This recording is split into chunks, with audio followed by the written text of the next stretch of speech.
inception, Nancy LaSala has announced her retirement and will be stepping away after nearly 2 decades at the helm of one of the most important charities in our game. We saw it firsthand, the amount of work that she and her husband Jerry and their daughter Dina put into the PDJF and the passion in which they had for it. So she's earned a rest, Nancy, with all the work that she's put into the PDJF.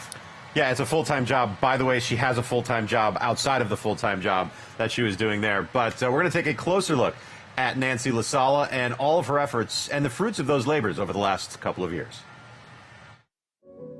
Being a part of horse racing, we grow to love the sport, and the horses are the focal point.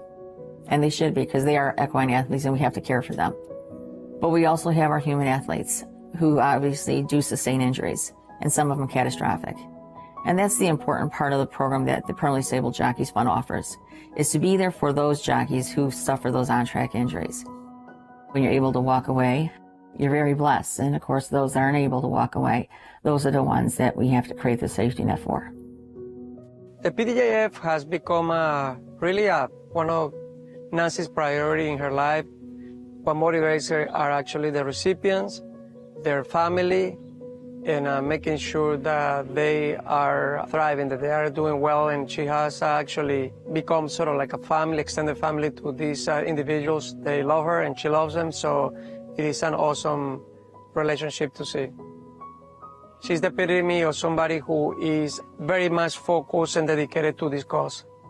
And although she's never looking to be edified, never looking for recognition, I do know that this is something that certainly needs to be emphasized, her tremendous work, and it's not something that she has done for a few months. She has done it for many, many years. It was a great honor to learn that I was nominated. It's very humbling.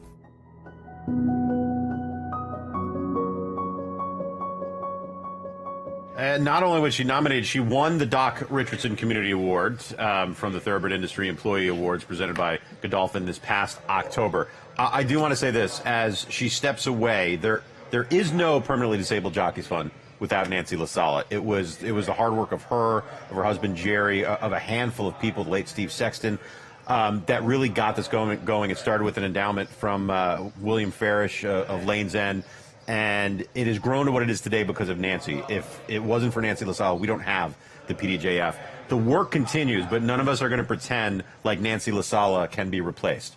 A person like her is not replaced. The fund will move on without her, and the work remains just as important, but we cannot tell you how important the work that Nancy has done over the last 2 decades. Well, the hardest work is to get something off the ground, right? And to build it to what it has become, and Nancy is the reason the PDJF is at this point in time and will hopefully carry on, and I'm certain that it will carry on for a number of years, the rest of our time, certainly on this earth. And with all journalistic integrity, you and I think of Nancy as like a second mother to us. She's very near and dear to our heart. Nancy, we love you very much. Thank you so much for all you have done, and your work is the most important work that we have seen done in the charitable organizations surrounding racing over the last 20 years.